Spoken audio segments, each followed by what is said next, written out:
Hello, I'm joined today by my guest, Mr. Ian White from Crux Careers. Ian, how are you doing? I'm very good, David. And yourself?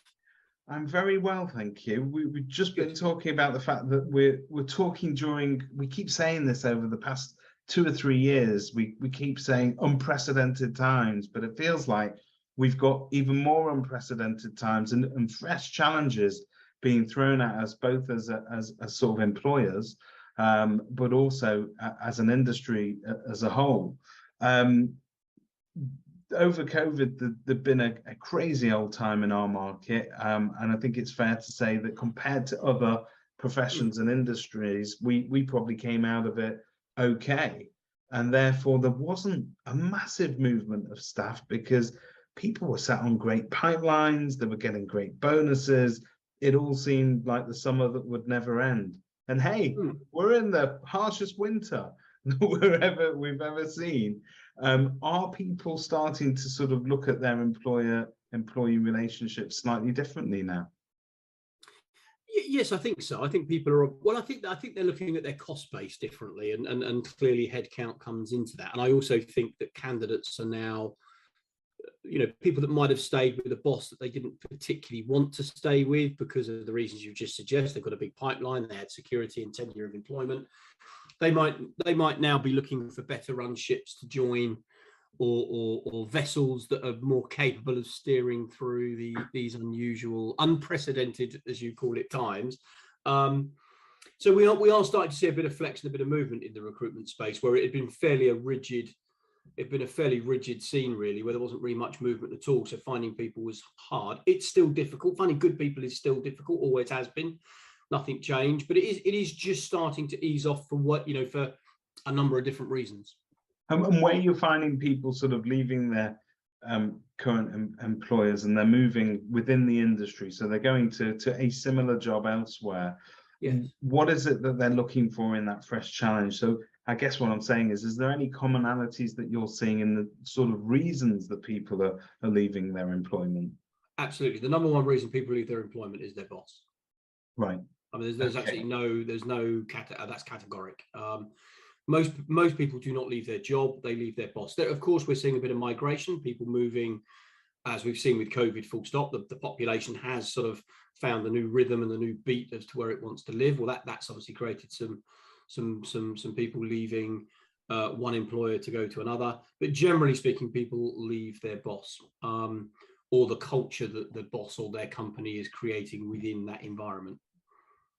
So without this being a very short question, because what is it that people can do to retain their staff? I mean, obviously, the shortest answer to that question is change.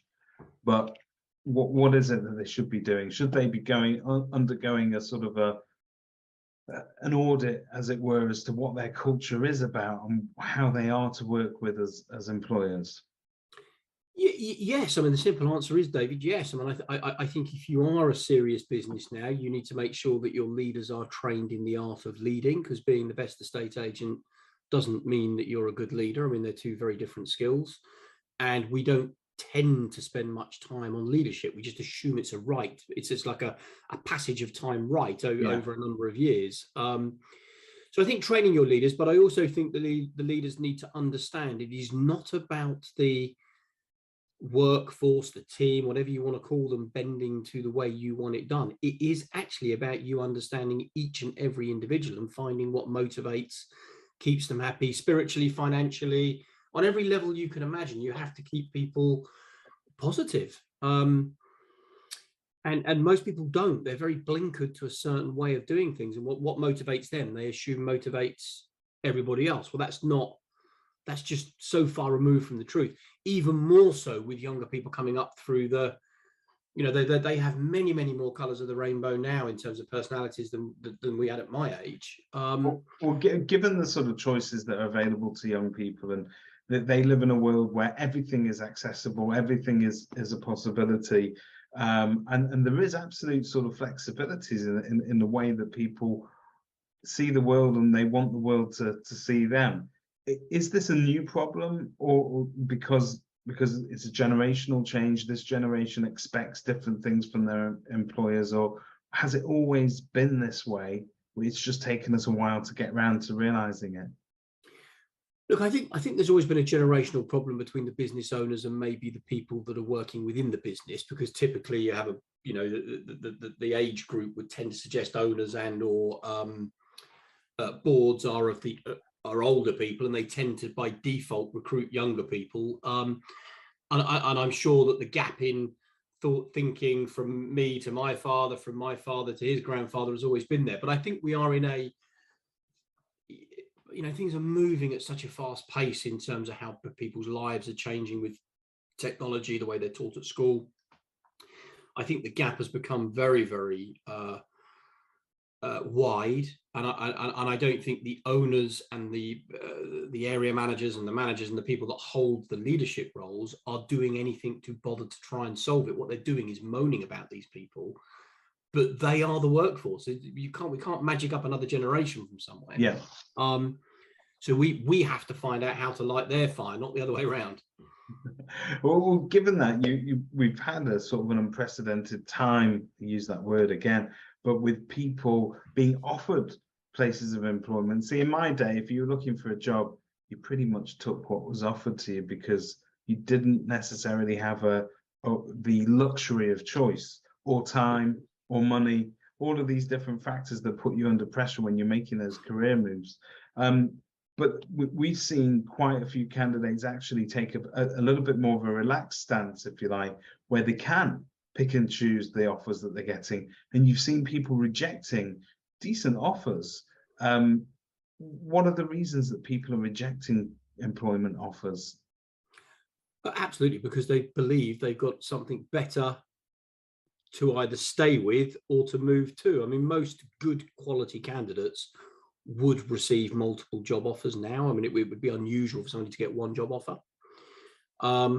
If you're naive enough just to think that they should come and work for you because you're a really good guy and that you're the best thing since sliced bread, then you need to take an arrogance pill and sort yourself out, because that's not the reality of it. The candidate will make their choice based on a whole plethora of different things. And if they're not choosing you and you keep not succeeding, you've got to wake up to the fact it's not the candidates that are the problem. It's not even the recruiters that are the problem. I know I shouldn't be protecting recruiters particularly, but it's actually something internal that's the problem. It could be your packages, it could be your promotional ladders, it could be your pay grades, it could be your working hours, your working pattern, it could be a feeling of a track record. Maybe you've had a very high turnover of staff and there's people talking negatively about your business in the space. Well, we're just talking about turnover of staff. There's a perception sometimes that within our industry, and particularly used to see this within the more sort of corporate, almost franchise models that you used to look at, there was a poor retention of talent there, or people staying in a position for a long time. And it was due to back then, it was due to hierarchy. You had a junior negs that were treated like absolute grunts till they broke, and those that stayed on, they had to progress to manager and to the next level and to the next level in order to go anywhere in their career. And because of this, you got quite a high churn rate. Is that still the case today? Are we still suffering as an industry from a particularly low retention rate? Yes, I would say that the estate agency sector has one of the worst retention rates, but up until recently, it was churning to one another. Now, more recently, it's been churning out of the industry into other sectors. So the only thing that's changed is that the churn has been away from agency, but the churn is still, in fact, it's been more of a problem because you lose somebody, it's harder to replace. So where are all the good estate agents? Where are we going to find this new talent from? So you're saying we're losing a little bit of talent to other industries. Are we seeking to do the reverse of that? Are we seeking to sort of employ people from other industries that might be allied to ours? I think some are, but I think it starts with understanding why people would want to move away from the industry. So maybe what we need to do is start rethinking and reimagining. We should become. Estate agency was always a place that if you had a bit about you, you may not have been the most educationally, you might not have come out with the best qualification, but you've got a bit about you can talk, you've got energy, you've got ambition, you've got a good work ethic, and you've got a bit of fight in your bones. you could make more money than most of your friends could make doing what they did, and it was an ability to do it. So people were prepared to work the extra weekends, they're prepared to work under the sort of pressure we work under, they're prepared to work the late nights, they're prepared to give up a little bit in order to get the extra money. The problem is now you can earn £25,000 a year doing 1 or 2 shifts more than you should do in McDonald's. Yeah. Yet we've got people trying to offer estate agents £15,000 salaries. Well, we're in a credit crunch. Where would you go if you've still got your car rent to pay, and you've got to pay your food bills, you've got to put clothes on your back, you've got to start saving for your own life and future? You may be robbed of the decision of working for an estate agent. So I think we're struggling to get the people in at the bottom end, and the ones we're getting in at the bottom end are probably not of the right caliber. And then we struggle to keep the ones that make the right caliber because we don't have the right environment, leadership, or structures to do it. So change the attraction. Thinking of that, you know, we always compare ourselves to, say, the American market or the Australian market in terms of the way that estate agents market themselves and perceive themselves. And if you do listen to the sort of stuff coming across from, say, Australia or the States, what you will notice is that the agents are tremendously upbeat about their results and about what they're earning. And some of it makes for great TV. There are loads of those Selling Sunset programs there, and it's all about sort of telephone number fees and, you know, really sort of high bracket property. But is there a sense that we as an industry, we don't talk so much about the fact that it's a really good living for somebody with relatively low skill set in terms of the training you need to be an agent? You can just, as long as you've got your smarts about you, you can hit the ground running from day one. Yeah, so but I think it's now a very thin layer. Look, we're much more reserved as a nation than either the Australians or the Americans. So yes, we're probably less likely to boast, if for want of a better term, and it might be seen as crass or embarrassing if you publicly talk about your successes. However, it is a very, very thin layer of people that are truly making a very good living out of estate agencies. So the problem is, yes, you've got a thin layer of people that do very well, whether employed, self-employed, or business owners. But you've got a whole layer of people that in reality could do better elsewhere. So, and the agents are their own fault, because one of the biggest issues is that we don't pay enough. And the reason we don't pay enough is because we've driven our own fees down against one another. Yes. So we've imploded our own industry. Just think about that for a minute. We have destroyed our own industry. It's 100% true, because if you look at the erosion of fees or how that race to the bottom, just inevitably, we talk about trickle down economics. This is it trickling down. If we don't earn enough in terms of the fee that we're paid by the members of the public, we in turn can't pay our staff anywhere near what we'd like to. Yeah, we don't. As an industry, we don't collaborate. We're just about starting to think about innovating when other industries were doing it 25 years ago. We don't collaborate as an industry for the common good. We have FOMO over every instruction. And, you know, the business leaders in general send their troops out and allow them to charge whatever they believe is right, not what they believe they're worth. Or in some cases, it's actually the business owner themselves doing it. So, and I don't have a problem with a low fee model, but if you're going to be a low fee model, accept what you are, be a low fee agent, you know, deliver a low fee service. But if you're, you know, if we want back the true champions, we have to provide an environment. Now, the environment at the moment, actually, funnily enough, isn't quite as money motivated as it was in my day, but it's clearly still a very big factor. The hygiene of a decent basic salary. Company cars are a virtual non-existent. Well, 20 years ago, they were virtually the norm. Yeah. So, you know, we've got rid of the company cars because it's convenient for the business not to have a fleet to look after, and they don't like the fag burns and the dirty cars and the crash cars and the scratched cars. But the price they're paying for not taking on that effort and aggro is they lose people that a company car would have been an attractor. Being flexible in the workplace in terms of maybe working 3 days from the office, 2 days from home. I'm not saying that's right. I'm not saying it's wrong, but we are losing people to that model in other industries. So in terms of, well, let's try and give people some tips that they can sort of hang their hat on. If we're looking to make offers to candidates in this climate, what are the sort of things that we should be incorporating into our offers in order to make them more attractive in order to retain the right sort of people? Number one, honesty. Be sensible about what this package actually is. Let's not tell porcupines, because most people, anyone with a brain that you want to employ, if you tell them their on target earning is £75,000, but it means you have to do 15 times your annual turnover that you've ever hit on a good day, they're going to say, be honest. Secondly, I think we do at the moment have to probably accept that the basics need to be a bit higher, the commissions a little bit lower, in order to provide some certainty in these unprecedented times. Because you've got to remember that the guy or the girl that you're looking to recruit, their pound is also not going as far.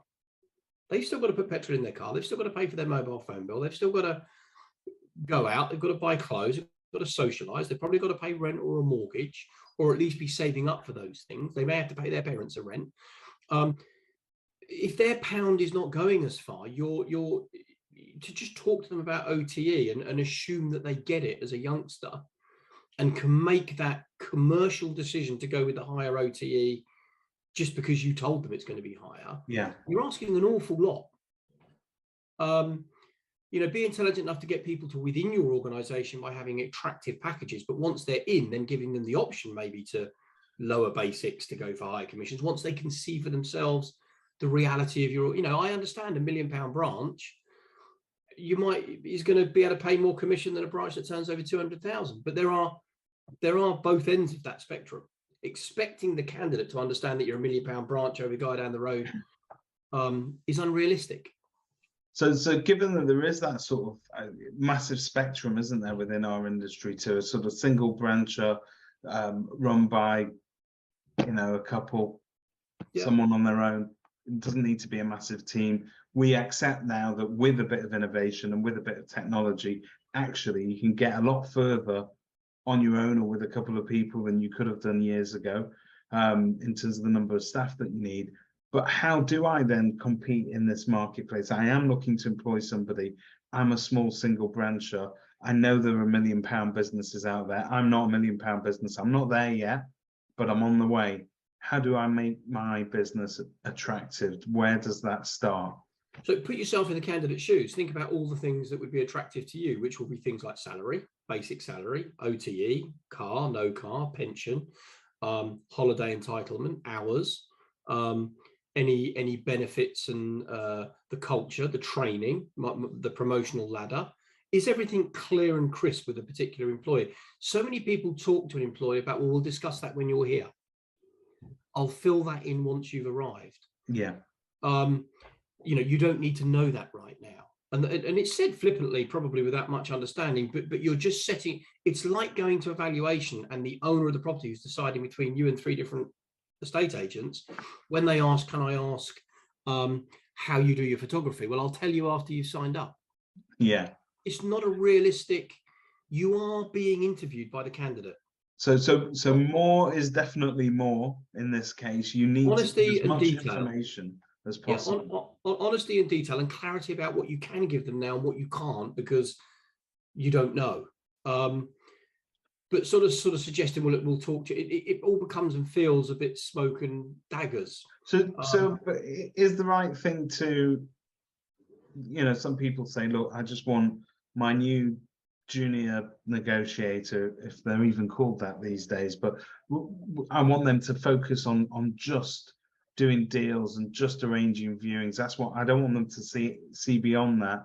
Or does it make sense to sit them down from day one of that interview and say, look, this is where you'd be starting, and a career progression for you through our business, if you're successful and work hard, then it looks like this. You will then move on to that, and then we will expand your knowledge base by having you do X, Y, Z, and then hopefully that will allow you to be a valuer one day. And do we do that, or do we sort of are we advised to sort of play our cards close to our chest? I definitely wouldn't play your cards close to your chest, but if you are a business that prefers to have what I call compartmentalizing, that, okay, you join me, you're going to learn that, you're going to become a master of that, and then we'll build your career, and I want you to focus on doing deals, then be that business, but be transparent about what that is and how it works and what's expected and what the timeframes are. I always wanted to get the next job up. So for me, that would have been that would have been the antichrist of attracting me. I wanted to know the quickest, fastest route, what behaviors you needed from me to get the guy at the top's job. That was me personally. Other people want to know, what do I need to do to make you happy with the role that you're offering me today? And different businesses handle it differently, and different candidates or different individuals will have different. So I don't think that's for me or anybody else to dictate. But whatever it is you are going to be very clear. I mean, ask yourself, for example, how many people actually hand a candidate a document that says, this is what my business stands for, at the point that you interview them? How many do it? Some do, because as you know, I do consultancy, so I'm aware of it and I provide that guidance. But well, I was going to ask you, so for agents that don't have a clue, that haven't begun to think like this yet, but they realize that this is the way that it's going, and you know what, there are a lot of agents who in their head have a set of values that they think their business stands for. And when I say in their head, that's the key. They've not verbalized it. They've not put it on a piece of paper. It isn't stuck on the wall. So it's all in their head. And they think sometimes that their employees magically absorb this vision of the business and what it stands for by osmosis. That just simply doesn't happen. You do need to work on that, don't you? Yes, I think you need a document. I think it's a document that needs to be reviewed. I think it's a document that people need to be held accountable to, that are measured and monitored. And of course, you need to make sure that at the point anybody comes into the business, just think about it as preparing for evaluation. If you are interviewing somebody, prepare as if you are about to win the instruction. You are going into battle for this particular person's signature. You may decide during the interview that it's a battle you don't want to win. That's fine. But if it is a battle that you want to win, have you handed them a job description? Have you told them about the personalities of the people that work with us? Have you shown them the cultural deck, or whatever you want to call it, the sort of what we stand for document? Have you shared with them your vision statement for the business in terms of its fiscal achievements and its cultural aims? Have you shared with them your policy on cultural and community projects? Because if you haven't, you've gone on an evaluation, told someone the price, and they've not chosen you, and you want to know why. Yeah. You haven't actually sold yourself, don't you? Yeah, you've got to sell yourself. You've got to sell yourself honestly, because that will avoid you recruiting the wrong person. It's good to be rejected if you've been honest, because the person probably rejected you because they didn't like your values or cultures. Well, that's a good thing. But if you're losing people that would have fitted in well, but if you say to most people, look, okay, just tell me, right, what's your vision statement and what does your business stand for in a sentence? They can't go and say, well, they go to their drawer, pull it out and say, well, there you go. There it is. They will have to stop and think. Yeah. Would you join a business with that? Would you honestly join a business? Now, obviously people do. So I know I'm playing devil's advocate. But... You know what? I'm trying to think back as to times that I've accepted a job. And in my career, I think the very few businesses, but maybe I belong to a different generation, that could turn around to me and tell me what their business stood for in terms of its place in the community, the work that it does and what's important to it. I think I was always sold on benefits. So you work hard, you may be able to earn this, you may get a BMW 3 Series one day if you're a good boy, all that sort of stuff. But you was never really sold on the ethos of the culture, which I suppose is actually more important. Well, it's definitely more important to the generation that we're now wanting to employ. So the communication you just described would have been perfect for me. How much? Yeah. How hard have I got to work? What's the next rung up the ladder? And what have I got to do to get to the next bird? What have I got to do to get to the 3 Series? That's fine for me personally. I think that's a generational thing rather than a personality thing. But other people want to know a little bit more. They genuinely want to come and join a culture. They are actually more, they're definitely more likely to shift jobs every 3 or 4 years anyway. I mean, there's been some research on that people are more likely because they feel that they become, that they've absorbed everything that particular place is going to give them, and they go to somewhere else. Not necessarily for money, but just in some cases, just for, I suppose they get bored quick. I don't know. But there is a little bit of that. But if you want to attract them and hold them for as long as you can, and maybe beyond, you're on evaluation. And then when they join, you've been instructed and you've got to sell it. And then when you sell it, you've got to get the repeat business and you've got to get the review, and you've got to get, put as much effort into the fear of missing out on an instruction as you do fear of missing out on a great candidate. and you'll solve most problems. And luckily, in this day and age, this kind of consultancy is more affordable to smaller businesses than it ever was. It used to be something that was the perks of only a privileged few. I think it's fair to say now that you have products and solutions that fit all manner of businesses, even the smaller ones.